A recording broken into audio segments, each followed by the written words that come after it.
I was listening to y'all show with Baller Yeah. a couple days ago, and I'm in the car listening to it, and I heard Magnum saying Symbies, and I'm like, what is he talking about? It didn't even hit me that he's talking about the symbiote. I'm like, oh, he's talking about symbiote.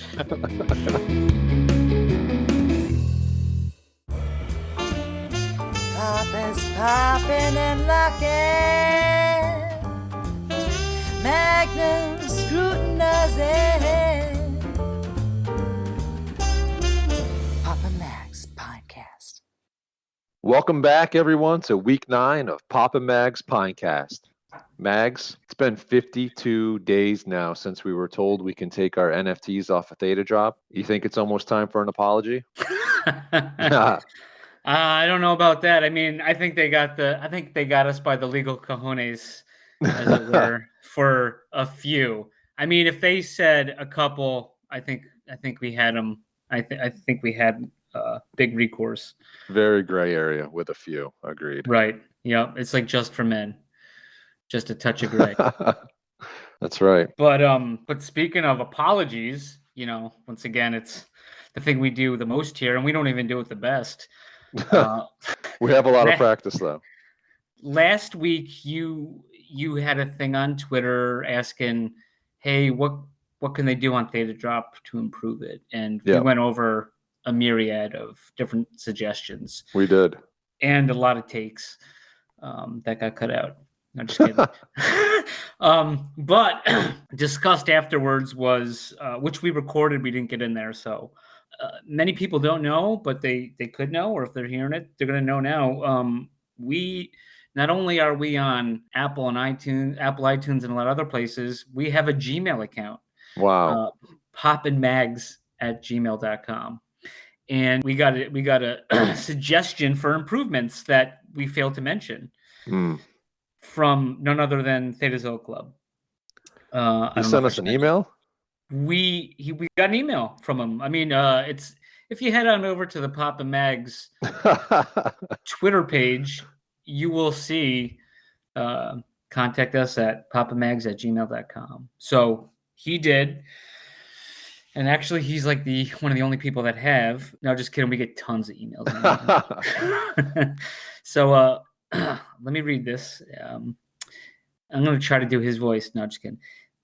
Hey, Pop and Mags, I'd like to see Thetadrop allow me to delegate my staked T-Drop tokens to my Thetadrop account so I can get the VIP perks and staking rewards without moving my tokens around. Wow, so he wants his cake and eat it too, right?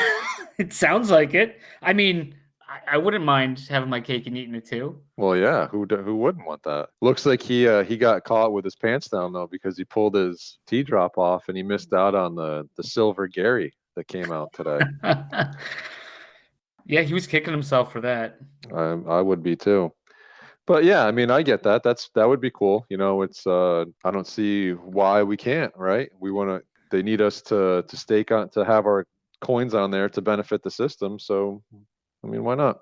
Yeah, it just feels like an either or. Yeah. But I don't know. I would love for that to happen. I mean, why wouldn't I want double the perks? Yeah, I mean, even if the earning percentage was a little bit less than what you would earn staking normally, I don't know. It seems like a decent enough idea, and it doesn't seem like it's going to break the bank. T-Drop at what, 0.003? Yeah, I mean, I don't know. There must be number guys. Kyle, the numbers guy over there? I cannot confirm that. Okay. I'm sure they have one or two. Yeah, I would hope so.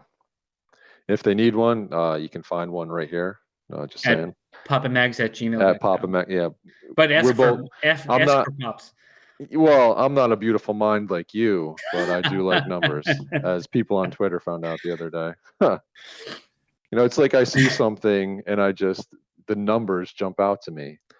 So speaking of some numbers here, I happened to see a recent sale that you made. It looked like you dumped a fuse, and I want to send out a congratulations to Roberto Blockchain, a big member of the Spanish community.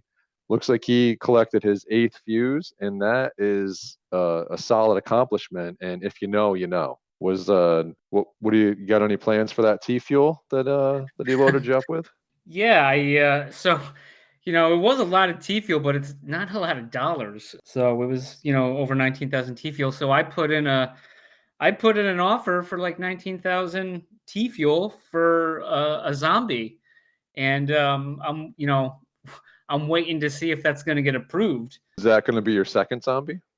No, but I don't have any zombie yet. You don't have a zombie yet? No, it's not for lack of trying. Oh. I just I haven't been able to connect on a zombie yet. There's only 4. I would like that's a crater-sized hole in your collection there, man. Yeah, I mean, besides like the couple cool stuff I have and all the floors, like that zombie would really bring it together. And I'd take a zombie any way I could get it. I think it is the coolest head skull type out there. All right. Well, good luck with that. We're rooting for you. Speaking of rooting for people, you going to be coming on down to The Price is Right tomorrow? Can I say something first? Please. Of course. I feel like I need to say this. First, I was super excited to see this. One, Price is Right is advertising this drop. It's a limited drop. There's only 1,000 of them for this particular that like mountain climber yodeler guy. Yep. And I think I was on board, and then we were passing around numbers last night, and after we taped, and I was like, oh shoot, I thought it was going to be an easier thing to get to the showcase showdown. Yeah, because, to me, it's just a little unclear what we're looking at here. Like you said, there's 1,000 of these cliffhangers, right? And then we both saw that there's some challenges that are already posted out there, which I think is cool to have those challenges pre-posted so that everyone kind of knows what they're getting into, what this thing can offer. But there's a little confusion, I think, on some of the challenges because it says that there's 300 big wheel challenges, right? So right away, that to me, that would mean like, oh, okay, so 300 of the 1,000 cliffhangers are going to go on to the big wheel challenge. But then if you read closely, it says collect 100% success NFT from any Price is Right game. So by reading that, it's like, okay, well then how many Price is Right games are there? And then you start thinking about the Price is Right. And if I watched it when I was younger, and it's like the show is kind of cut in half, right? And each half has 3 games and then the big wheel. So is that what we're looking at? Are we looking at like 3 different games that go to the big wheel? So it's like 100 of these cliffhangers will go to the big wheel. I don't know. They didn't say, correct? How many other? I didn't see it anywhere. It's further.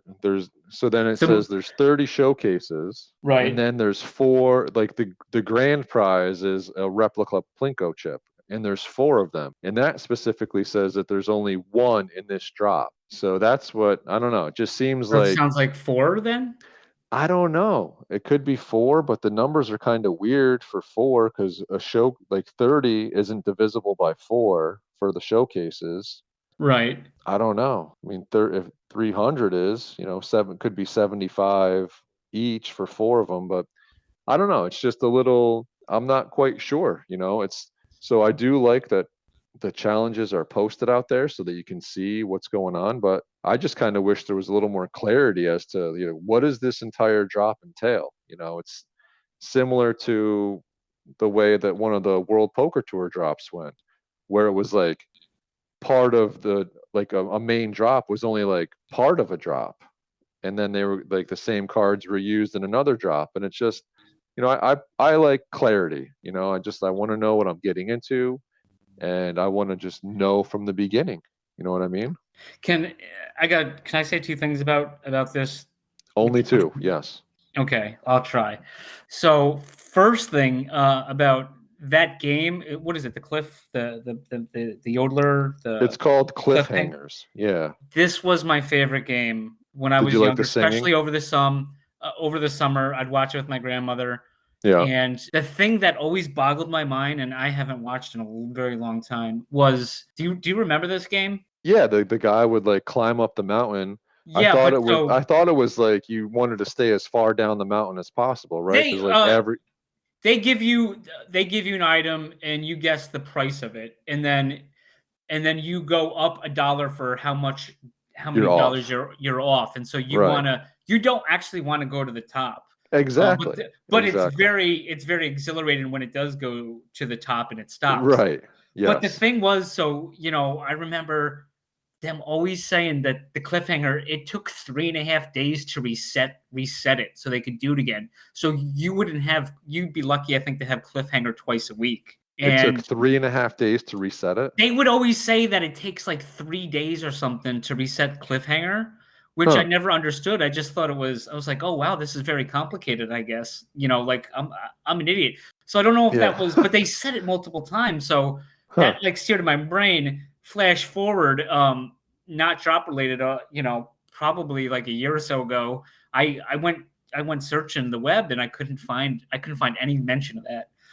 So maybe I imagined that. So basic worst case scenario for the last couple of minutes, I just wasted everyone's time on my on that take. The second thing is because we recorded after it happened, but the Fail Army drop. Yeah. Also very interesting. They did advertise also on their Twitter. I don't know if they have a site. Maybe they do. So I thought that's a step in the right direction. That the partners are actually advertising this stuff. So I find that cool. It sold out instantly. Yeah. Kyle came out and he was like, "You guys should pre-fund if you want to try to get it, because I think it sold out like in 30 seconds or something." Yeah. Something like that. Yeah, well, it was nice to see another $20 drop. You know what I mean? Right, and that's what I thought. The Price is Right, I thought, would have been a better price point at 20 than 50, considering like if you got to the showcase and failed, you only get $100 in T-drop. Right. And there's only 30 of those.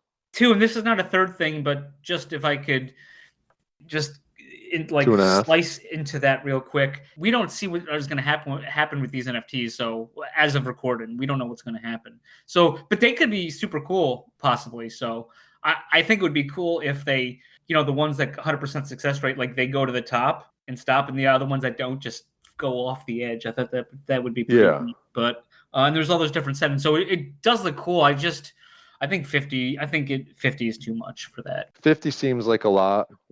Based on the prizes that are being out there. Yeah. I mean, the grand prize of a replica Plinko chip, it just doesn't really move. And it's not even a real Plinko chip; it's a replica. Yeah, I don't know. Yeah, but so the Fail Army thing, right? So they posted the challenges ahead of time, which was super cool. Yeah, and that one you knew exactly what you were getting into. You knew exactly what you needed, and you knew what you were getting. Yep, and so I enjoyed that drop. Honestly, I mean, for $20. Yeah, that was a fun drop. Absolutely, it was a fun drop, and maybe they'll do more of them. At $20, I would definitely do another one. There was all these crazy rarities on what was there, like 1,200 made? Was that about it? Like 1,200 of Fail Army packs or whatever. It was just over 1,000, right? 1,050-ish or something like that. But so there was a 101. Yeah. That was part of a challenge that was tied to what, a 1 of 16 or 1 of 8 or something like that. I think it was. I'm not 100% sure.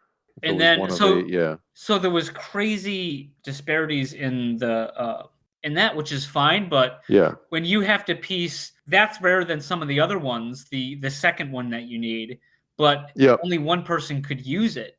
Right. So the other 7 are essentially useless unless they do any future drops. And then there was a 1 of 4. Right. The car one, I think it was, which was hysterical. No, it was the guy with the taco, right?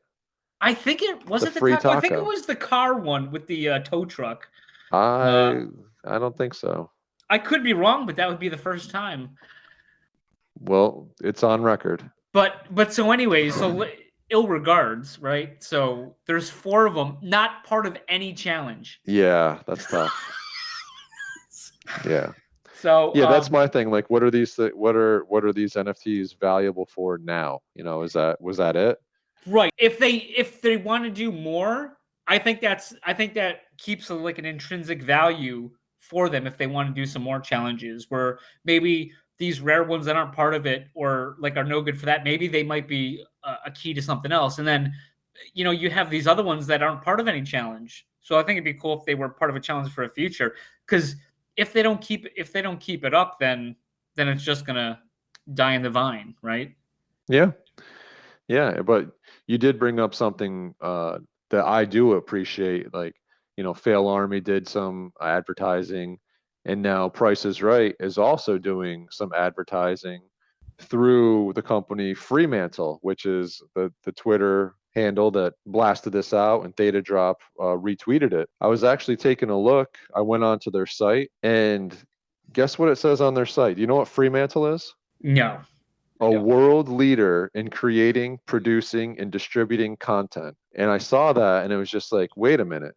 Didn't we just have a couple of guests on a few weeks ago that are in that realm and buried in Theta technology? Yeah, Imagine Replay. Yeah. So it's kind of, I'm not saying that there's a relationship here, but there's certainly a relationship with Fremantle and Theta, and there's a relationship with Imagine Replay and Theta. So it seems like Fremantle and Imagine Replay would be quite the couple to get together. Could you imagine if they replayed all the Prices Right on rewarded TV? Exactly. And did you see all the other shows that they have listed on there and all the movies and stuff? There's a ton of content on there. Imagine that. No, but that one was unscripted. There's quite a bit on there, so it just got me thinking. I was like, man, this would be, because there was stuff that they said that they had coming up that they couldn't talk about, and who knows, and maybe these NFTs are like, they could be a gated NFT like they were talking about for their site. I don't know, maybe that's what the name tag is. I don't know. I'm just right. Oh, you know what? I just thought, so also they talked about how there was going to be providers that are going to have their own NFTs. Maybe it's possible that there could be future utility for these ones that we're talking about. Yeah. Maybe, right? Yeah, maybe owning these fail armies, that could be the same thing. Or the Price is Right. Or the Price is Right. Yeah, but the fail army is streaming on Theta TV. Maybe if you own these NFTs and you're watching this, you earn at a higher rate or something. I don't know. I'm just, right. I have no idea. And this is not anything based on fact. This is just, me going down a goose chase here. Okay. But I thought it was kind of cool. Speculating. Yeah, definitely speculative here. Speaking of speculating, maybe it's going to be a reach, but so I don't know if you saw Celsius was in the news. Oh man. Yeah. I know there's some community members that are tied up in that. Yeah. And I feel for them. Absolutely. And I don't know too much about it, but they froze, right? If I recall, like they froze people from withdrawals for a while, right? Yeah, it's been a few weeks now at least. I guess if I glaze this right, they paid off like a debt or a loan or something. Yep. Like they owed money, and now they're insolvent and they got to go bankrupt. So they took care of big business. Yeah. Mom and papa banker, and they're a crypto, they're gonna crypto. Like I said, we all think or hope crypto is gonna overtake everything. Well, it looks like they'd rather pay off the people that have plenty of money, these bankers that sleep well at night, than the actual people that invested their hard-earned money into the platform. I think that's disgusting. It's absolutely disgusting, and it guys, if you own crypto, just get it into your own possession. Whatever, don't be going and looking for these easy, don't loan it, don't do anything where you have to take it out of your wallet. Theta is a beautiful example, and T-Fuel. I got my Theta staking, my T-Fuel staking, and it's in my wallet, in my possession, in my keys. So it's, just get that stuff into your own wallet. Get a ledger. This is why we're harping on the getting the NFTs off Thetadrop. Yeah. Because no matter how good it is, I'm sure there's people that were so bullish on Celsius and crypto, but like I mentioned, when stuff going up, everyone's winning. It's everything's fine. But when it goes down, that's when the hard times come, and they couldn't deal with that on that platform. So that's why,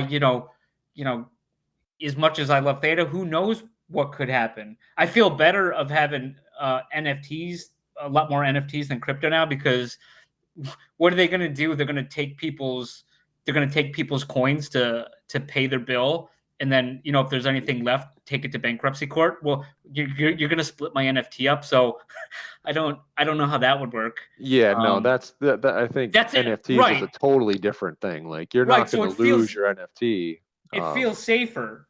Much safer. It's much Right. safer, absolutely. But So you still want it, because now the risk is losing somebody getting access to your account. It happens all the time where, somebody compromises your email, all of a sudden they get into your account somehow. You don't have two-factor authentication, which if you don't do it now, all day, boys and girls. So yeah, I mean, it's just having it in your own possession is just a safety precaution, and it's one that I would like to take. I wouldn't take all of my NFTs off of Thetadrop and put them in my own possession, but I would definitely take a number of them. You know what I mean? Because like the way we always used to joke back and forth, it's like, the ledger, that's the freezer, and if I'm throwing something in the freezer, it's like, it's not just going there to hang out for a little while. Like, it's getting put in there to forget about for a while. Sure. So yeah, just onto that. I think maybe I've complained to you. I don't know if I complain to you a lot all the time, obviously, on and off air. I never noticed. But the what is it? The damn NFTs on Theta. So what I've complained to you before about is, like, it's for a while it was like every week there was like one or two drops, it felt like, and it was just like wallet fatigue. Oh, and don't know what's going on. And you were there in the early day, a lot earlier than me. Yeah. For some of that. And I think it would be nice though to get our Theta NFTs on other platforms. Yeah, absolutely. Away there. So like, then launch as many as you want on Thetadrop, and people are going to buy them, and you can still have a platform there. But yeah, I would love to try. Theta is we're not really connected to all these other NFT marketplaces, so it would be nice to to show what Theta has on there. So that's something absolutely. I would like to see. So absolutely, I think that there's a lot of people that are gun shy about joining Thetadrop just because of the KYC part of this. So, it would be nice to get them off of Thetadrop and into a market where, people can be anonymous. But. Right. Oh. So, hey, can I throw back to last week? Yeah. So anyways, we had all those Thetadrop suggestions, and maybe I brought it up, but, we talked, maybe there's some regulatory issue about having exchange on, not exchange, or I don't know, just swap. The problem the problem I see is, I think the market, at least for pineapples and probably some of the others, I don't think anyone's really excluded, is it is a lot of tea fuel, and with the market down, it feels like it takes a while to get the tea fuel if you're putting cash into something, to clear, your Coinbase waiting time or whatever, then to convert it to tea fuel or whatever. Yeah. So that takes a long time there. So but dollar is instant, but everyone wants tea fuel, which is, so it feels like the sales are going slower, which when sales start slowing, then prices keep going down. Like I alluded to, like that's good for the consumer, but it feels like it's a stalemate. So if they either, which is probably going to be unpopular opinion, get rid of tea fuel only, or have something built in where they can switch dollars or euros or what do they have in Australia? Dollary dues. Switch them Dunkaroos, over. Right? Dunkaroos. There's regulation one way, but there is KYC. And just like, hey, then if they purchase something, like, hey, you can't transfer that off until just like a Coinbase when you put money on to convert for a coin. So it just feels like I don't know. I feel like maybe I'm giving them advice that they're not going to take, but it feels like those are the two options to get the market more engaged. Yeah, it's it definitely with T Fuel where it is. It takes a lot of T Fuel to get to $100. So it's tough looking at the NFTs the same way that I did back in December, where it's like, wow, it takes like 5 times as much T Fuel right now to buy the same thing. This is crazy. Oh yeah, Um, yeah. So I mean, it does show the power of the NFTs versus crypto, but at the same time, it's like that. It's just tough to spend that T Fuel on it. And if a market works the way the market's going to work, then the NFT US dollar values would continue to drop until we find an equilibrium. But I don't think there's not a whole lot of people just looking to drop and fire sale a lot of these stuff. So that's good too. But yeah, I mean, it's a market, so it will find equilibrium at some point. Yeah, so I thought that was, I don't know, a little that's just a take. You don't have to take it. You can leave it. It's all good. So I got a question for you. Sure. So it's one of like the age-old questions. I came across, I forget where I was, but there was something like watermelon with cinnamon on it. Have you ever heard of that? And What? yeah, watermelon with cinnamon. And No. I was told that was like a normal thing, and I was like, I've never heard of that.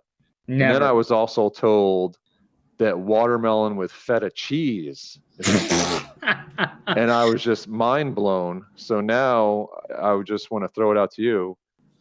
Does fruit belong on pizza? Does pineapple belong on pizza? Does fruit go with cheese in any manner? I think it depends. Because isn't like tomato a fruit? Like I see it as a vegetable, but technically isn't that a Stop. What? I mean, what? Well, yes, you're going after pineapples, but listen, we can't say listen. potato, tomato, Okay, tomato. Tomato is a fruit, fact. But do you put tomato in a fruit on salad? My pizza? Yes. Do you put it in a fruit salad? I don't.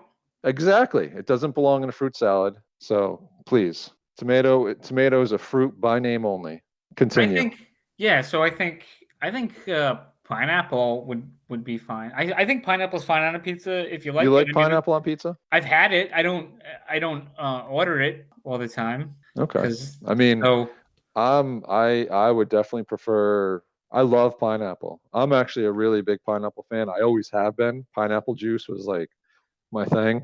You invented pineapple juice as yeah. My great grandfather. He knew a guy. But yeah, no, I'm a big fan of pineapple, but not on pizza. Like I'll eat pizza and pineapple, but not pineapple on the pizza. I mean, pizza, like fruit and cheese. I just don't see that mixing well in any. Sure. Yeah, they do. They got the peaches with the cottage cheese. No, they got I'm out. They got peaches with the cottage cheese. They got pineapples with the cottage cheese. I'm out they on have that.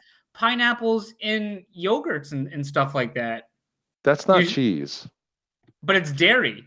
That's not cheese though. That's different. That's yogurt. Okay. Well, cottage cheese is very close to yogurt, but Yeah. No, it's not. But so I like it. So I'll say yes. I'll say yes, I like it, but I'm not gonna go. Like I love cotton candy, but I'm not going down to the store and saying I'll take a cone of cotton candy, and they just look at me like I'm an idiot because nobody sells cotton candy like that. Well, Stewart's does. Cotton candy ice cream, and exactly. Also 99.999% of the market doesn't know what Stewart's is. That's fine with me because that's one of my favorite ice creams. That and fireworks, love them. Yeah, they are good. They're very similar. As someone who used to work at Stewart's back in the day. Nice. Nice. Very good. So, you like dragons? Dragons. Yeah. I like dragons, and you know what? I do like dragons. I'm gonna go on record. You don't like pineapples. I love pineapples. I love pineapples. Hey, I invented pineapples. Okay. The actual fruit. I was yeah. Sure. But yeah, these Theta dragons. It's been like a whisper that's just been getting louder and louder, and then it dropped. The Theta dragons. Yeah. Do you get any? They look pretty cool. I don't have one yet, but I'm gonna I'll go on record to say that they look pretty cool. I I don't know what else they come with if they're just a JPEG or whatever, but it's a pretty cool looking dragon. Well, I bought a few. They look cool. It looks like a fun thing, and get access to the layer. And they have some other ads of future stuff coming out. So it looks like they're very they're excited. They're showing their enthusiasm. And they look pretty cool. So yeah, they do. Absolutely. Take a flyer on Mitten one, and I was looking, and they're like a third of the way minted. Wow! Right now, nice. And it's everybody loves dragons. I mean, who doesn't love dragons? It's been like a week, and the dragons are here. Well, a lot of people in Game of Thrones don't like dragons. Too bad for them. Something else I saw that was kind of cool this week that I don't really know much about was this transformed passaway that was posted on Twitter. It looks pretty neat. Very cool. I mean, I don't know anything about it. Thankfully, though, we're going to table this till next week because we do have a special guest next week that I think can probably tell us a bit more about that. So I'm looking forward to that conversation. Oh yeah. I got a million passaway questions, and I feel too dumb to ask them. So. Well, this is the perfect opportunity. Tomorrow or next week. That sounds great. And there was one other thing I wanted to bring up. Okay. Another new challenge. Did you see that one? The sword challenge? I did. I completed the sword challenge. Is this like are you just looking to like make a new challenge every week? Is this the Magnum crying for attention challenge? What's wrong with completing the sword challenge? There's nothing wrong with it, and it's impressive. Absolutely. Wait, well, we really need Erp sometime on this. We need Erp on here, absolutely. This guy does the golden challenge, and you guys are throwing him parades. Well, yeah, that's the golden challenge, though. That's impressive. The sword challenge is and then I thought I was going to get some flack, and I had to do some research because I was hesitant because I don't own a machete, Pine. And well, that's not a sword. It's not a sword, so that's why I was like, so I actually had to look that up that it wasn't. And then once I found out, it was game on. Let me know if you like these challenges. I'm gonna keep them going. Yeah. Well, even if you don't like them, I think the crowd loves them. I know I do. I appreciate them. Yeah, but I don't know if I have any challenge. I've never completed any challenges like that, so I'm just a normal custom challenge. Owner. I had that one I can complete. I might possibly be the only one to purchase canisters from the drop and open 2 customs. The 2 custom open off the drop challenge. And I've opened like 3 times the amount of pines you opened on the initial drop. You got 2 and I got none. Didn't get that zombie either. So the zombie's coming, dude. The zombie is coming. I can feel really it. Hope so. Magnum needs a zombie. Bad, so I can complete that challenge. The zombie challenge. Awesome. Well, guys, I'm super excited for where we're going next. We got a very special guest that joined us this week. We just got done talking about dragons. Now we're about to talk dragons with the one and only Ivory Jones right after these messages. This week's episode is brought to you by Mega's Mutant Pine Derivatives, the perfect mutated addition to your NFT collection. Mega will take your pine and make it shine. Check out some of his creations on Twitter at MegVdev. That's at MEGVDEVTH. Tell him Poppin' Mag sent you. This week's episode is brought to you by Theta Pendants. Find the perfect gift for yourself or the NFT lover in your life. Choose from a wide variety of available options or inquire about a custom print. Each pendant is made of stainless steel and is shipped with tracking information. You can find them on Twitter at Pendants Theta. If you have a product you would like to exposure for, then promote it on Pops and Mags Pinecast. Papa Max, yeah.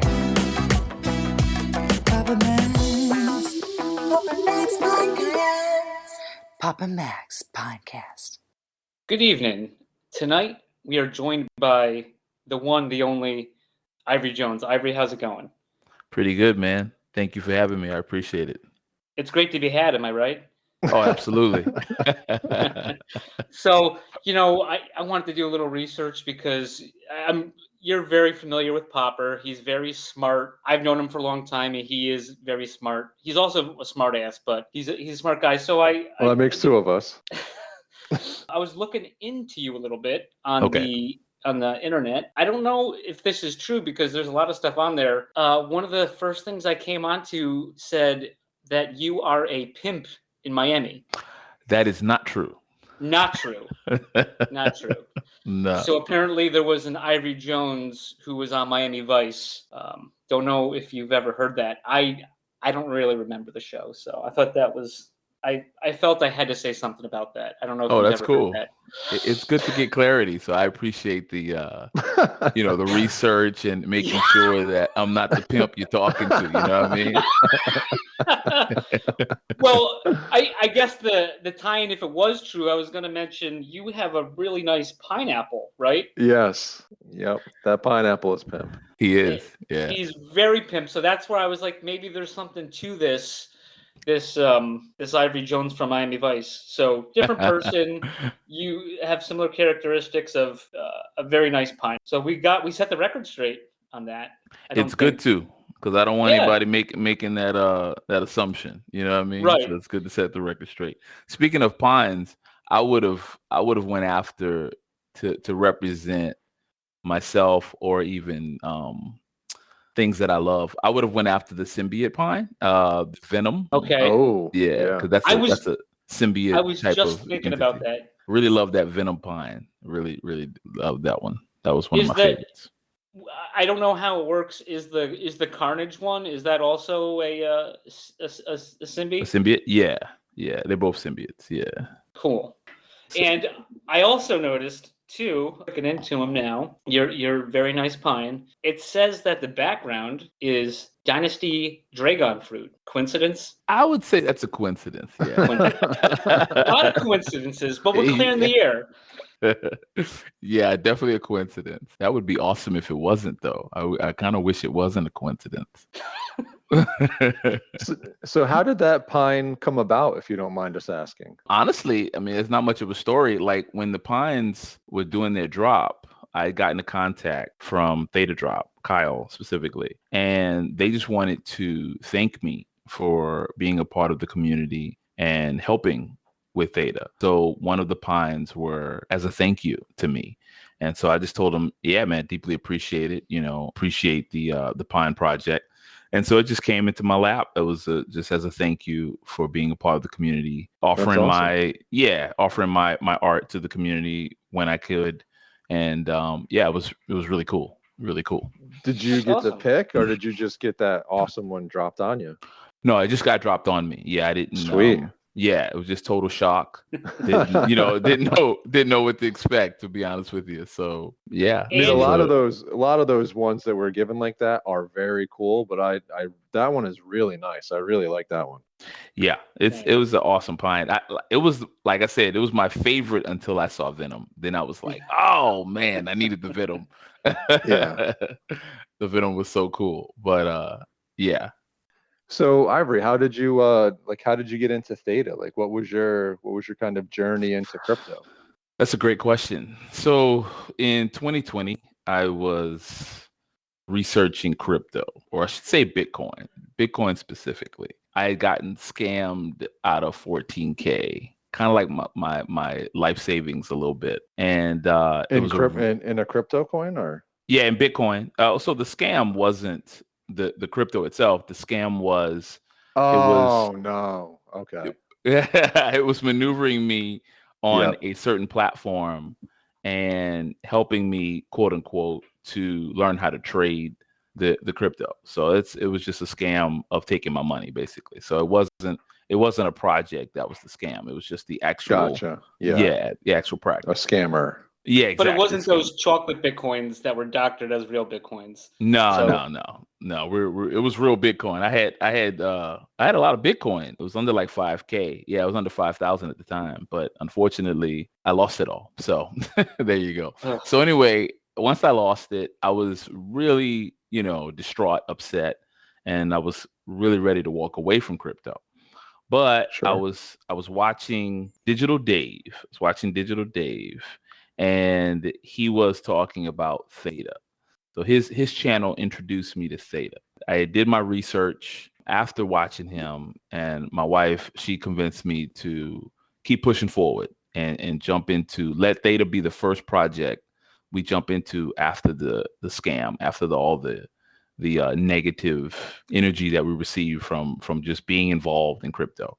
That was life-changing for me. Once I invested in Theta and T-Fuel, I invested at a moment where Theta was maybe like 70 cents. It went from 70 cents to like $3 within 2 months. And then from Wow. $3 to $16 within the Yep. next 4 months. So everything moved so fast, and I had invested at the right time. And then I had gotten to T-Fuel at 2 cents, and the T-Fuel went to like 60 cents. So it was a really amazing experience. And from there, I just started diving into crypto like full time. I just kept diving into projects. Solana was another one. Just constantly researching these projects. But Theta and T-Fuel was my first investment, and probably one of my best investments. So Very cool. And then I know that you kind of got into the NFT scene by helping some others, right? By creating some artwork for others that were dropped as NFTs. yeah, so the objective was, I wanted to create some art, one for Digital Dave as a thank you for his channel. So it was not meant to be an NFT. There was no talk of anything being NFT. It was just as a thank you. When I did that, he had asked me, could he use it as NFT? And I said, yeah, no problem. So that kind of went the way it went. He put it up and people had saw it. So from there, it opened up other doors where I was going to help out Rob from Digital Asset News. And then I helped out HGH. And the pattern just kept going, just like, well, I'm just going to help these people and so forth. And before you knew it, I was in the NFT space, not even realizing I was in the NFT space. It was just helping them. And I was like, you know what? I have a project that I've been working on for like 6 years. I'm like, I should apply this project to the NFT space. I was like, this would be a good idea to do. But I didn't want to allow that project to be my first drop, because when Theta had contacted me and said, hey, we would like you to do your drop, I was like, well, I want to do a love letter to Theta. So the Thetaverse drop was really a love letter to them as a thank you to them.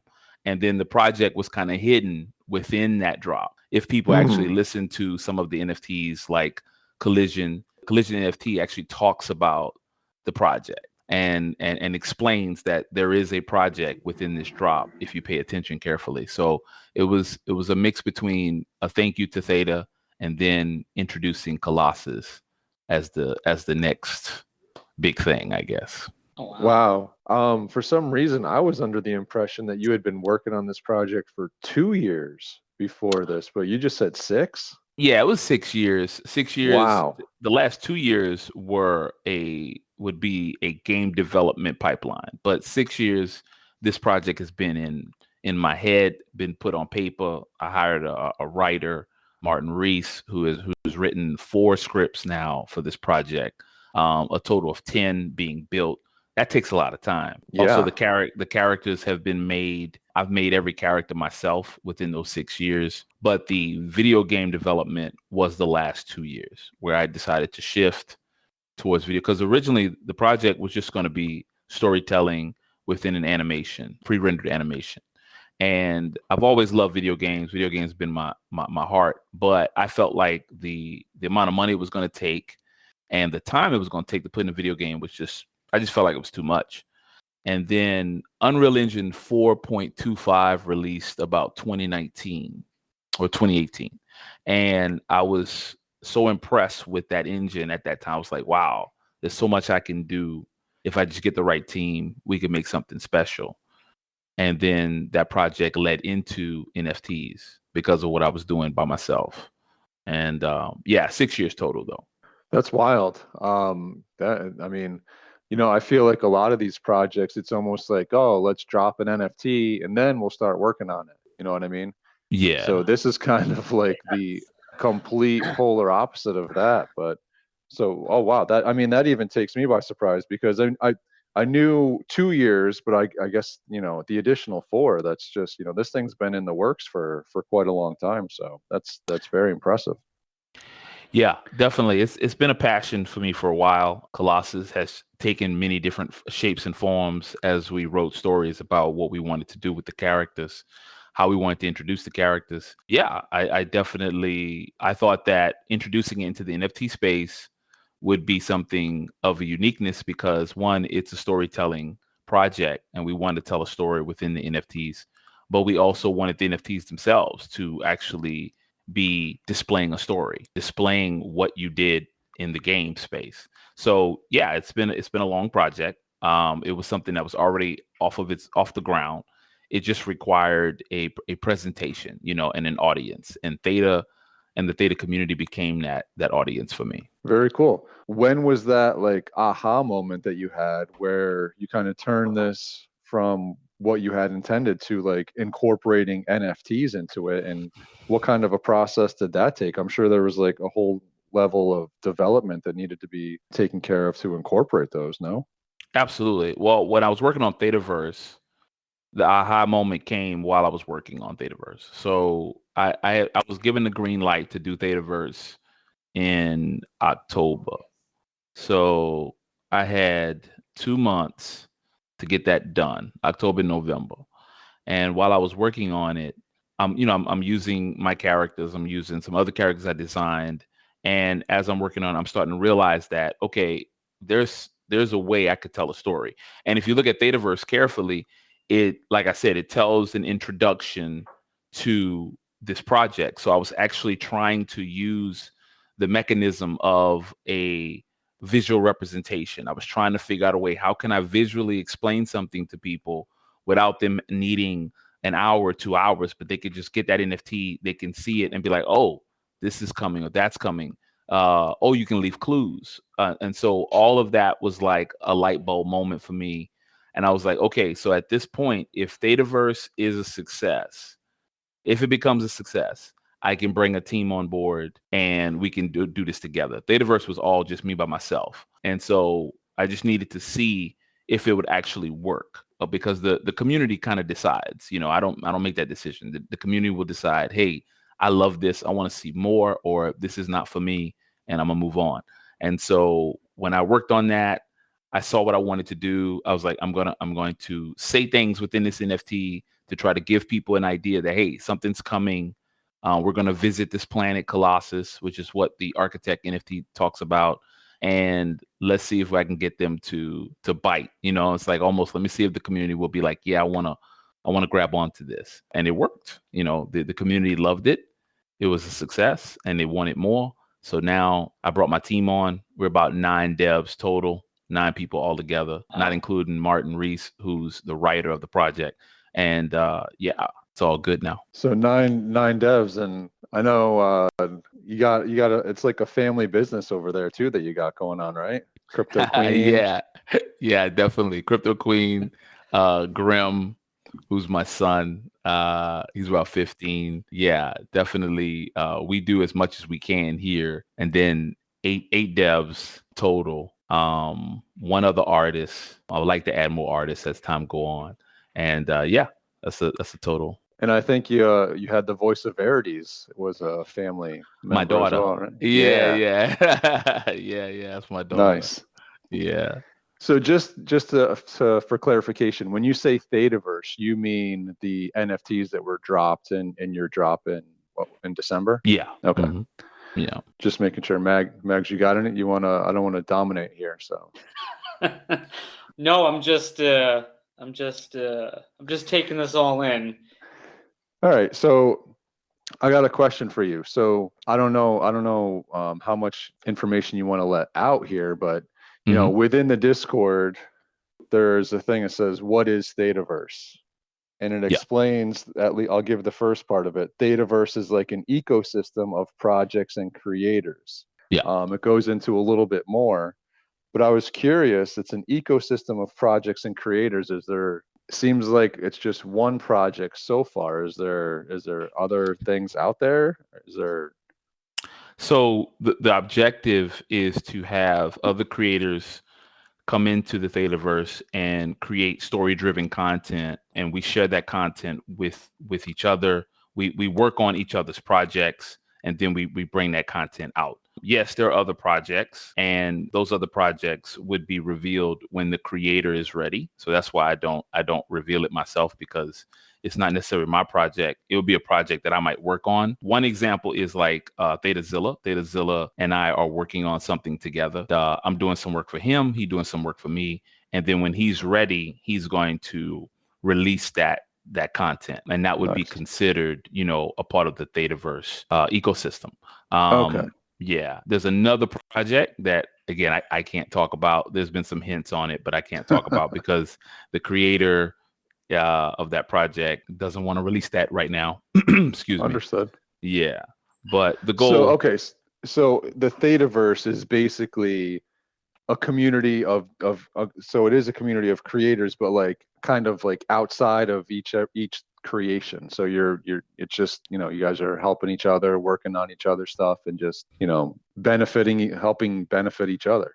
Exactly, and try to grow the community. Exactly. Yeah, that's awesome. That's awesome. Hey, so go ahead. Sheriff. So just real quick, and Ivory, apologies for this, but I like your stance. You don't want to share somebody else's information.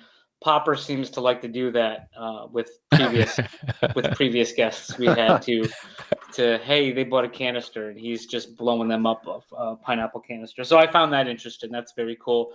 Also, too, for our listeners who might not know, a lot of the business, basically, it is community driven. It's driven on Discord, and you have to have a Thetaverse NFT, right? Yes. To access it, which is interesting. It's not like things are done behind the scenes. The community seems like they have a lot of input and direction.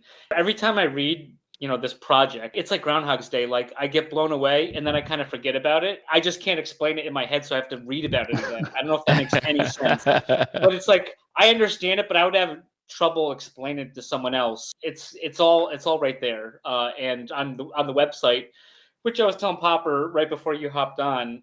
I didn't even notice there's like this flip book that kind of explains things.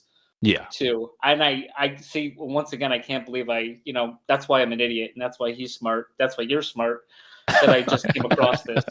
So yeah, I think that the concept of giving the project, because a lot of people may not understand the project or even know that the project exists, but the concept of giving the community a lot of the information, like the community would tell a lot of people that, you know, Ivory is very transparent, and perhaps I am, but it's specific to the Discord. I'm not very transparent on Twitter or on other mediums, right, because I feel like that the community that invested are the ones that need to get into the Discord, and then the information will be released to them. It's not difficult to get in. A lot of people think they have to do a lot of research. You don't. If you own one, get in.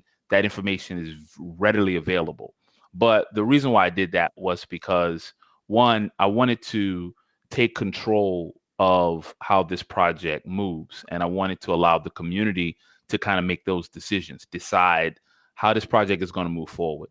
And it's easier to do that when we isolate ourselves and put ourselves in a certain platform, and then the outside noise really don't matter. So by the time we drop, you know, our next project or our next phase, you know, the outside noise will see the drop, but they won't know where it came from. They'll be like, where did this come from? How long is this? You know, so that was my strategy. I wanted it to be that way. And so far, so good. So I'm keeping it that way. Yeah, it's 100%. I've tried to explain some NFTs, pineapples, and the Symbies, as I call them, to some coworkers, and some people got into the pineapples, and I'm getting kind of razzed about it, and they want to like jab it. It's like, look, you want to get passed by, that's fine. I don't have time to explain it to you, and that is so. I think that's so cool to avoid the outside noise from people that aren't even stakeholders. Why do you people think you get a say? If you want to say, get a Symbi and hop on in. Right. But if not, you can witness what you could have got into later. So Right. I think it's very cool, and it's almost like it's a secret society in a sense. Exactly. Yeah, and I've been saying it for a long time. If I just don't understand, I'm trying to get as much information as possible into the investments that I'm making. So as soon as I see a Discord open up that it's like, okay, you have to own one to be in there. It's like, I want to be in there and I want to know what's going on. I joined the Pineapple Discord, and the Pineapple Discord is really nothing like the Symbiote Discord, and nothing against it. But they had some cool giveaways that you had to be linked to the Discord to get. It was great. Those were super fun. But it's not like Secret Pineapple Society or Rare Robot is going on to Discord and really interacting at all, if anything. And most of the announcements done on Discord are also done on Twitter. So it's like what you get on Twitter is what you get there. And then in between, it's just a bunch of pineapples batting back and forth. And, depending on the day, it depends on what the chatter is in there. But now you go on the Symbiote Discord, and it's like this thing's just like loaded with information. You're on there at least a few times a week, if not every day. You've had at least 3 creator stage events, at least one of them unplanned. Just like, all right, I'm hopping on right now if you got questions. So it's just like, it's crazy to me that, you want to know as much as you can about an investment. And I feel like the majority of people that are holding on to these NFTs, they probably have 1 or 2. They're not attached to the Discord. They see that the price has gone up significantly, and they have no idea what they're holding or what this project is about. And it's just mind blowing to me. I think that a lot of times we fall into, we're all creatures of habit. And one of the things that we fall into is that once we've joined so many Discords, we feel that most of them are all the same. It's going to be the same type of content. So people get tired, and I totally understand that. I get that too. Yeah. But there's always a few that just stands out. And one of the goals for me was to make sure we stood out as much as we could with the Discord. And everybody can present their information the way they choose. There's no right or wrong, but I presented it in a way to where I felt like the community would be on fire. They would love what they get. And we move together as a community. We can move these numbers on Thetadrop. We can make things happen, and we can have fun while we do it. So it's something that I feel like if somebody gets in and they see the energy, they're going to get addicted. They're going to be like, okay, this is amazing. But they got to take that first step. I'm not going to help them take that step. This is the step they need to take. As soon as they get in, they'll realize they'll get all the help they need at that point. But they got to take that first step. So I'd like to actually get Magnum's view on this, because I was, big time on the Symbiotes from the beginning, like basically right from the drop. It was actually Simple Pine and NFT, like T Fuel Inferno. Those 2 guys were just talking this thing up, and Smack was talking it up. So it's just like they're getting me excited. I'm like, man, all right, like we got the tinfoil hat on, like connecting dots, like what is this? Just like all these theories about what it could be. And they just got me all ready for this thing. And from the beginning, I was just getting after it and just, really, really intensely like desiring to have a position in this one. And I know I was telling Magnum about it for a little while, but this is pre-Magnum. Before he was even Magnum. So I don't know that he had really dove into NFTs yet. So I'm just curious, like, what was your take, Magnum, as to like, me bringing this up? And then I know I think you got into Pines first, really. And then all of a sudden it was just like, you were like, okay, I need to get into this. And you just dove in. Yeah. So you got me onto the platform like 2 weeks before the first Pineapple release, the 888. We weren't lucky in that endeavor. I got my first Pine in the initial one, and just the excitement that I had from that was crazy. So I didn't understand. I honestly didn't understand this one. But you mentioned it. You told me, like I said, you're a smart guy, so I like to see what the smart people are doing. So I think I got a pack, I got a vault, and I kind of just sat on the sideline. You were talking a bit, but once I got Magnum, I kind of went really hard into the pineapples, and then I started to listen. I started to look around and see what was going on with the Symbies, and I was like, I need to get into the Symbies. It definitely got FOMO, and I cleared out, I think, like a third of a Bitcoin, and I had to get all the Symbies I could buy, including the metal print. Just because my heart was like pumping, just like it was when the first Pineapple release was coming out, and I'm like, I can't miss this. This is more than a JPEG. This shows that like NFTs can do other things, and this concept is still blowing my mind, and I'm just excited to see what this goes. And to your point, talking about how the stuff goes on in the Discord, and Ivory is transparent in there, and why should outside people get a buy-in? He's had the idea for 6 years. He's been working on the game development for 2 years. Okay, so we and other people got into this project that's already been running. It's already been being worked, and it's just so exciting to see where this goes. And you have a creator that he has these AMAs. I think one of them he was on vacation and he took a few minutes out or something like that. Yeah, on vacation. Yeah. To do that. Yeah. So you got something that's been worked. The guy he wants to explain. He wants to put as much information in our hands and share what he can without detracting from the development. Oh, it's like he's like the cheerleader. So like I'm excited just to be on the sidelines, and you're just doing your thing. So I just can't wait to see where this goes. And so I don't know if that answers your question. Yeah, Robert. definitely. And there was 2 words that you said there that really struck out to me was metal print. We happen to both have one. So Dragon Prime's on here, huh? That's pretty cool. And we had 3 last week when we had Baller. That's right. So I don't know if there's anything you want to reveal to the public about a Dragon Prime and just tell everybody how cool we are, or should we let that be?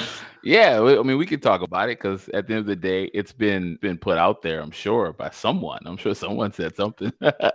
So the metal print, the idea behind the metal print was, one, obviously we're going to do this beautiful print of the Thetaverse drop. And like I said, in that entire drop, we were going to hide some elements for the Colossus project, where you would now be entering into the Colossus ecosystem with certain characters that would be given to you because of the early investment and the commitment to the Thetaverse project. So the metal print is one of the biggest, it is the biggest investment in the Thetaverse project. So it would unleash a Dragon Prime. A Dragon Prime is a member of a race called the Primes, and it is the strongest of that race. And it's a hybrid race. It's a mix between the Dragon and the Primes themselves. And so I wish we were on video. I'd show a picture of one of those bad boys, but that's coming soon, so we don't have to worry about it. You guys will get those in your wallet very soon. Yeah, use your imagination, guys. Just think of the coolest thing you ever found, and it's cooler than that. Yeah, so we're gonna unleash those in August, and this NFT is an NFT that we call a visual representation of achievements and of accomplishments as well. So we're looking at an NFT that is going to connect to the game space. Once you get in that game, you start achieving your goals, attacking your enemies, and as you achieve those goals will then be displayed on your NFT. But also, the Dragon Prime can also change, modify, or create alien weapons within the game space. Those weapons can then be sold to other players of the game, or minted and put onto the marketplace to be sold. So they become somewhat of an arms dealer, if some people have called them that, and they will be the only character that can do that. So those players will have access to both of those achievements. The Dragon Prime will be badass. It's going to be, one of my greatest achievements. Let me say it that way. So like one of the greatest achievements that I could have working on this project was the Dragon Prime, because I wanted him to be something extremely unique. And I studied the Predator, and you'll see that in the Dragon Prime. Aliens, you'll see that in the Dragon Prime. There's another one. A Marvel film that just released not long ago. What was it called? Infinity.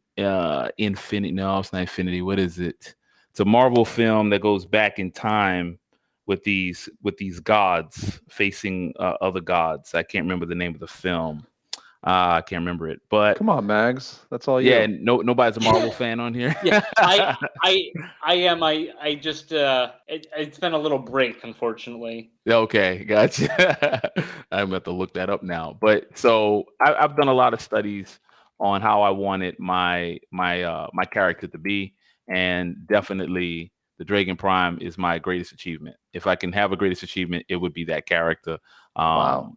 I keep him kind of hidden on purpose because I don't want him flooding the market. So, but he'll be released soon. So the Thetadrop community will see him on the market, and he will be a representation of that metal print. I look forward to you guys grabbing him, using him, and having fun. So and Ivory, can I just mention something real quick? So the Dragon Prime, the metal print was a auction, right? Like when you launched. And there was supposed to be up to 44 of them. Yep.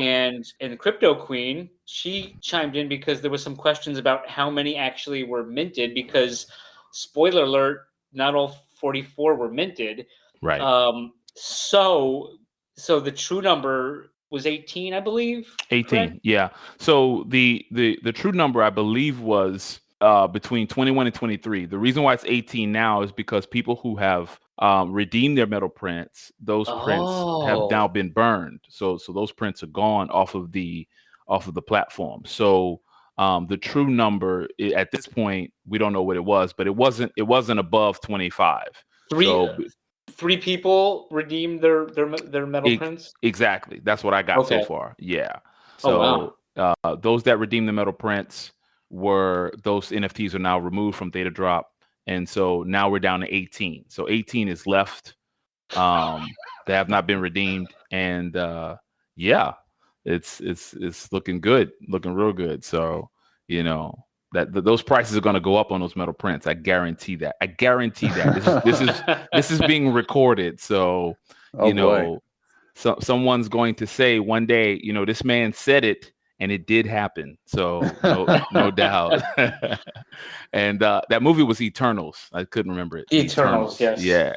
Some characters in there that really caught my eye. So I had to study up on them as well. So what was your, I know, so you got the Eternals and Predator and Alien for some of your characters, but what about the actual video game? Oh, yeah. So single player, my love has always been Metal Gear Solid and The Last of Us. Those are the two games that have always been one of the climax of my gaming experience. Metal Gear Solid since I was a child. I played Metal Gear. The first Metal Gear, I was only like maybe 12 years old on the PlayStation 1, and incredible experience. And then years to come, they kept releasing. And then The Last of Us, when that first dropped, really, just had me floored. Amazing games. So I use those two for a single player experience only. For multiplayer, it would be Crysis. Crysis is my favorite multiplayer experience, and I wanted to copy them to pull in my own type of workflow, my own type of blueprint, and Crysis was the starting point for my blueprint. So those three games would be maybe a little bit of Call of Duty as well, but mainly those three games is what you would see in my own game. Awesome. And now you had mentioned already that the Dragon was a VROA. Yeah. Is that something that you came up with? Yes. Wow. So this is a first of its kind of thing. Yes, and I'm hoping I'll be the first to do it. So yes, came up with it mid of last year, and when I came up with it, the idea wasn't necessarily for the NFT. I was just trying to figure out a way to tell stories in different mediums, and NFTs became again one of those mediums. When I was doing the NFT for HGH, and he was describing what he wanted in the NFT, and his NFT was, in my opinion, telling a story. It was telling a story of a character that is far into the future, and this was HGH's vision. Far into the future, he conquered his ability to hold on to Theta and T Fuel, and he's now king because obviously he's rich. And I wanted to tell that story within his NFT. And one of the things that we all came together realized that, you know what, this NFT needs music in order to really tell that story. So I added music within there. The music is moving within NFT. So again, these ideas that was hitting my head, I kept thinking of VROA. How can I do this, but from a development standpoint, where the game itself allows you to tell your story, and then you show the world your story. Look at the achievements I've made. Look at what I've done in this game space. Now my NFT is more valuable than it ever has been, and the value has nothing to do with the market. The value has nothing to do with the marketplace. The value has to do with the work you put in. So you actually made your NFT more valuable because of what you did inside the game space. And that was my goal. And it still is my goal. We'll achieve it very soon. Right. So just effectively, these NFTs that are already out, they are basically characters in a video game. Yeah. Yeah. Just to make sure everyone's clear on that. So as much as it's not a generative drop, into the future where this game is out and going, you could almost look like a generative drop, because each of these characters, each of these NFTs is going to be able to have different visual representations of their achievements, and they could all look different, right? They could. And is that also something where you can like apply different skins and update your character in that way as well? Absolutely. The attributes is limitless. What is limited is the draw calls and how much server space we would need for the art assets. So I've been studying up on making sure that when the game is played and you finish the game, and then once you basically initiate your NFT, your VROA to be updated, it goes into a folder on a server to grab those art assets. And those art assets can be however much you want. It's just that I have to take care of the business aspect of it, of making sure that the server is paid for. Because again, the more you pull, the more money it costs. And so you pull that data, then that data goes into the NFT and it mints. And once it mints, it now can be presented from MetaMask to, whatever marketplace you want it on, Thetadrop specifically. So yeah, you can, it is kind of generative. You're absolutely correct, because you're changing it as you play the game. So anytime you turn that game on, you're going to be changing your NFT, even unknowingly, even if you're not aware of it. So when you turn that game on, you change an NFT. That's awesome. And, we just have collectively, we just have one piece of advice for you. Get that domain name, put that on auto renew. Will do. We'll just had to get that advice out there for you. And no problem. So one of the other characters that I know that you did drop some information on Twitter as well was the Inferno. Yeah. That one looks pretty cool. And I just had a question. Is the Inferno, is it like like some of the guys on Discord were saying it's an exoskeleton or whatever, or is it more of like a weapon, or is it just like ammunition that you can use in a weapon? So I would call the Inferno an attribute, because what happens is, so like the Draken Prime is a character. The metal print unleashes a character. The Inferno is not unleashing a character. It's unleashing an attribute that turns your Fused Guardian into an Inferno. And so that attribute will then give you the ability to use Inferno rounds within your weapon. And then those rounds will take energy away from your suit, but it will also pierce any suit that you're hitting, because everyone on the battlefield is wearing some form of protective gear, whether that be an exo or an infinity suit. These suits you will see in future drops. You'll understand more when you see them. And so everyone is being protected on the battlefield. but the Inferno Incinerary rounds can pierce those gears. They can pierce them all. And so the only problem is that it's also draining yours. So it's actually making you weaker, even though you're becoming stronger at the same time. So I look at it as an attribute. Okay. The attribute is then applied to your particular weapon, and then that weapon now will use Inferno to accomplish a goal. Very cool. Very cool. I had a question. I know you were mentioning the work that you did with HGH.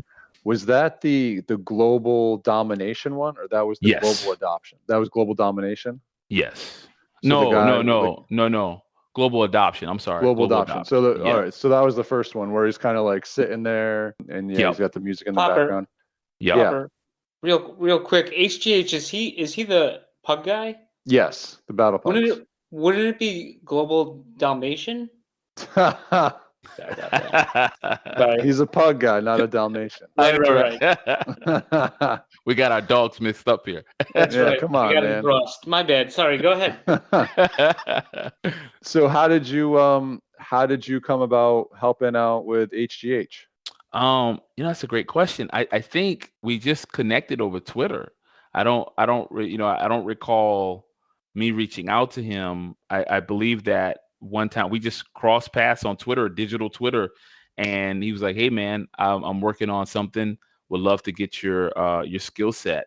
And I was like, "Yeah, let's talk." One thing led to another, and we jumped on board. He's such an easy guy to work with, so cool and down to earth. It was just like effortless.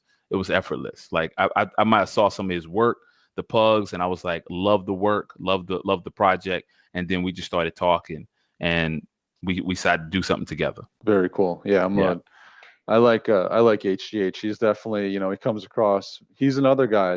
He's in there on his Discord interacting. He does his streams a couple times a week. He's out there plugging Theta. He's doing a great job over there, and his community is similar. It just keeps growing, and it's a very passionate community. But it's funny because I feel like people come into the Symbiote Discord and it's just like, what? What is this? And their minds are blown from what they see. And then similar to Magnum's deal, it's just FOMO. It's like, oh man, like why didn't I know this? Like why didn't you tell me? And it's like, dude, we've been trying to tell you, but.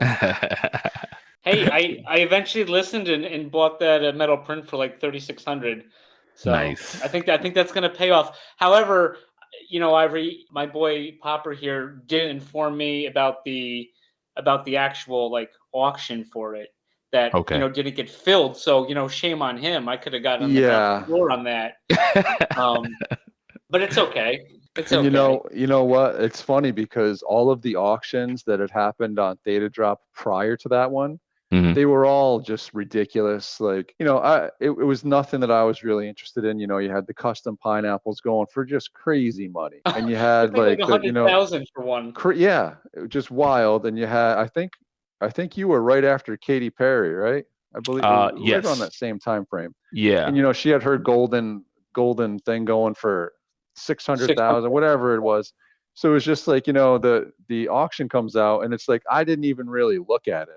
And it came down to, it was like the last day, and my buddy Simple Pine, he was like, you should look into getting in the auction. There's only been a couple that have been bought that, it goes up to 44. Yeah. And I was like, all right, you know what? I'm going to buy it in hopes that it's more than just a metal print. I just have, I have a feeling, obviously the thing is cool. Like, you look at it and it's quality. What's in the box? Quality. That's right. So I went, out on I didn't feel comfortable at that point being like, oh yeah, get this auction and metal print. It's like, what are you crazy? But thank you, Simple Pine, for making me do that. So yeah, that turned out well. Yeah, the metal print was a real, like, I wanted to provide something physical as well as digital, and it really was a great experience, doing the metal prints. It really was, and I plan on doing them again one day. So I have plans one more time for those. But yeah, I love looking at them on the wall. They're beautiful. We wanted to provide quality. We wanted something that would be heavy, but yet, you could tell that the work was put in. And yeah, it came out great. No one has any complaints on the metal print. Everybody that actually redeemed it was super happy when they got it in the mail. So it was cool. I have a hunch, Ivory, that if you did one again for something else, somewhat in the future or whenever, I got a feeling they're all going to sell out. Yeah. Yeah. It's funny because I'm not sure how much you want to talk about what you have coming up. Do you want to go there at all? Yeah, we can go there. Absolutely. All right. So do you want to just give us a little idea of what the next maybe up to ThetaCon looks like for you? Yeah. So next month we're going to start releasing some VROAs. Again, unfortunately for the public, we're not going to be making any announcements. These VROAs are just going to pop into the wallets. So hopefully the users will share them on Twitter so you get to see what they look like. But we're not going to make any announcements on this one. We're just going to pop them in so that people get their VROAs and get them going, have them rewarded for the investments they put in. After that, though, my plan is to have a drop in Q4 on Thetadrop. We're in full development for that drop. That drop will be generative and it will bring intrinsic value. It will bring value on day one. I'm not going to talk about what that value is, but you will know prior to that day. You'll know what that's going to be. Let me see. We'll have some challenges as well right before that drop because those challenges actually go into the drop. So the challenges for the Tverse token NFTs, those are going to become very important, those tokens, and those tokens are going to be used for you to have access to things within that drop. So that's going to be very important. And then ThetaCon, I will be at ThetaCon. So, awesome. And you will be able to enjoy some of that drop at ThetaCon, and it'll be more than just an NFT. So like I said, we always want to bring the NFTs, we want to bring the art, but we also want to bring, other items into the space so that people can enjoy it. So we have a lot of plans for this year, and looking forward to it. That's awesome. Going into that first drop, I mean, I was so hyped up for that first drop. I was worried that I wasn't going to be able to get one of each. I wanted to make sure that I had a fuse, a synergy, an architect, and a collision. I wanted to make sure I had one of each. And I was just like so convinced in my head that this thing was just going to be huge and it was going to be difficult to get these things that I was shocked that, it ended up being like me and Simple Pine and the famous Steamboat that were just like kind of hanging around, eating these things up. But I have a feeling that the next drop, I'm not going to be so lucky to be able to do the same thing. I feel like the cat's kind of getting out of the bag here. Slowly. And I think that there's people that kind of missed out on the first round that now will see this second round as a real opportunity to kind of get in and have an advantage. So I'm definitely glad to have been able to got what I did on the first one, because I don't think I'm going to be able to do that on the second one. That's for sure. I think there's already some hype building up. Slowly. Absolutely. I hope so. I'm pretty sure. And also, so I was looking actually on your store just the other day, and there's some other metal prints in the store there, and they all look so good. There was I forget which one it was. I think it was a fuse one that you had there, and it just looked. I mean, these things all look very quality. So yeah, I'm definitely looking forward to getting at least one of these things on my wall for sure. Yeah, and that's kind of the thing. I'm hoping that I can show the Theta community that hey, we're gonna bring an experience that you're gonna want to have a physical print. You're gonna want to have some merch to really enjoy the experience as a whole, so that when you see what you've gotten in the NFT space, you see what type of video game you're playing, you're going to want to actually decorate your home with some of this stuff. So we got, we're going to bring that full experience as much as we can. Nice. So just out of curiosity, are there any other NFT projects that you are not a part of that you are into at all, whether they're on Ethereum or any other chain? Yeah. So part of Pugs, the Ethereum, I am a fan of Melahondro, huge fan of Melahondro. Love the art.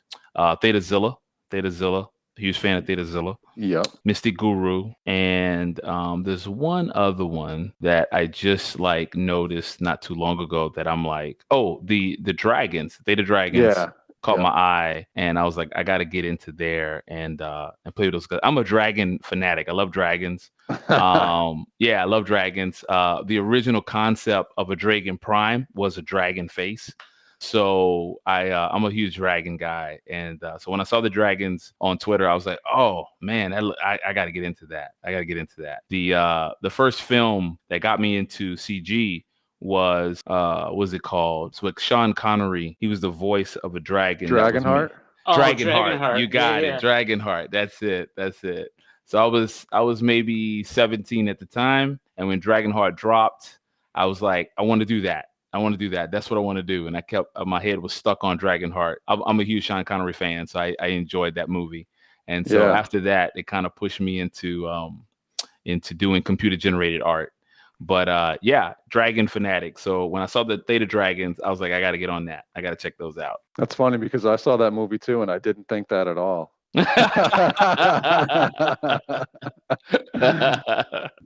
I just enjoyed the movie when I saw it in the theater. No big deal. All those years ago. But into Ivory, unlike Popper, I had to get some of those dragons as well. So they look pretty cool.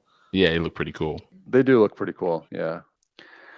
All right. Well, I don't know. Is there anything else you want to leave us with, or you want to keep all the rest of the cards up your sleeve? I know you like to keep a lot of things in your sleeve here on us, but yeah, I got to keep it close to the chest. You know, it's all good. Hey, it's all good. Yeah. We at least got you to say I'm not answering that once. I think maybe partially twice. That's why it's tough. It's a little tough having having someone like yourself, you know, when we're involved in these like Fight Club rules. So it's like I don't know what I can say or what I should say. So exactly. Yeah. So that's why I've been kind of dancing around this. So well, yeah, especially when when it's a different guest. It's like, you know, I want to be fanboy, but it's like, man, I don't know how much I should say. Right. I want to have the respect for the project. But that's the thing. If you know what I mean, you're hearing us, and hey, you know, maybe see what this is all about. Just, you know, get a collision, hop on in. Exactly. Yeah. Exactly. Jump in, and we'll tell you whatever you want to hear when you're on the Discord. Exactly. Yep. Right. Yep. Like a part of me always want to share more, just to give the audience an opportunity to really see what it is. But then a part of me realizes, you know what, the strategy is working. Don't change it. Let's really keep that going. So it takes a lot to stay quiet, but you know, when the time comes, it really rewards the project. It rewards the investors. And that is the ultimate goal. The ultimate goal is to reward the investors in the project. I've said that many times. I want to keep that strategy going. I remember a user in my Discord kept telling me, you know, you need to do more advertising. You need to tell people, you know, what's going on. I was like, nah, I really don't. I need to strategize how this is going to work. And if there's a strategy in place, it'll be successful, and you'll see the rewards come for everybody. And that's really the goal. So I agree with that. And this whole marketing. It's like, you know, people don't know what they're asking for. It's like they don't. Right. You know why? You know, marketing. There's a time for marketing, and it's not before everything's done. You know, same thing with Theta. You know, let's make sure all the Theta tech is working. Let's get the meta chain going. Let's get some people on the meta chain. Let's make sure all of our tech is everything's in a line, and then is the time for marketing.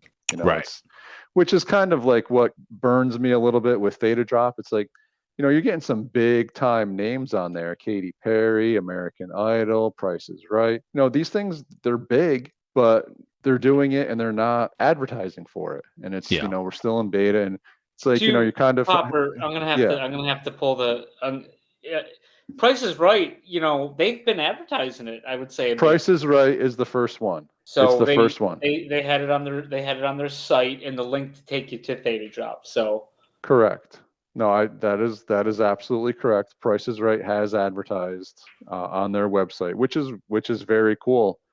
But it's just, you know, for a while there, we're going through these big drops, and it's, you know, it's great to have these big names, but where are, you know, you're just trying to turn me into a Katy Perry fan. I mean, it worked for like a month. Yeah. Not gonna lie, but that's those days are over. Because you bought the $620,000 Yeah. lion, right? That's in Where do your you think yard. I'm calling you from? Oh man. It's my new house. I live in that thing. It's pretty cool. Yeah. All right, Ivory. Well, listen, man, I greatly appreciate you coming on here with us and just We greatly shooting it, appreciate and you coming on yeah, here. that's from the both of us. Thank you, Jim. Thank you, guys. I really appreciate the time. It's been a pleasure, and I hope I'd come on again one day. So I definitely enjoyed it. Absolutely. We'd Awesome. love you. And Ivory, I'm trying to visually do it for you, which is not the proper medium for this, but you're like gracious gifts of like the guy like putting the prayer hands like thank you. Every time I see that, I was like, oh, there's Ivory. He's at it again. I love seeing that. So sometimes you switched up with another one.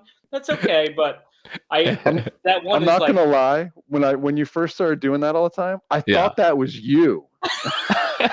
I'm not even kidding. I was like, man, is that him? Like he does that every time. He's using that same one. No, it's not me. It's a great meme, though. I love the GIF. Yeah, it's a great GIF. It actually speaks what I'm trying to say, so it's perfect. Yeah. But definitely, once we're a little bit closer to this next drop, and you can spill a little more beans, we'd love to have you back on and sounds good. Get some juicy info on here. That sounds great. We'll do it. Awesome. All right, man. Well, I appreciate you staying up past your bedtime. Yeah, I definitely did. I'd be asleep right now. But I appreciate you guys, man. Thank you. Thanks a lot, man. Thanks so much, Ivory. We'll see you on the boards, I'm sure. All right. Yep. You take care. All right, you too, man. Peace. Later. Thanks.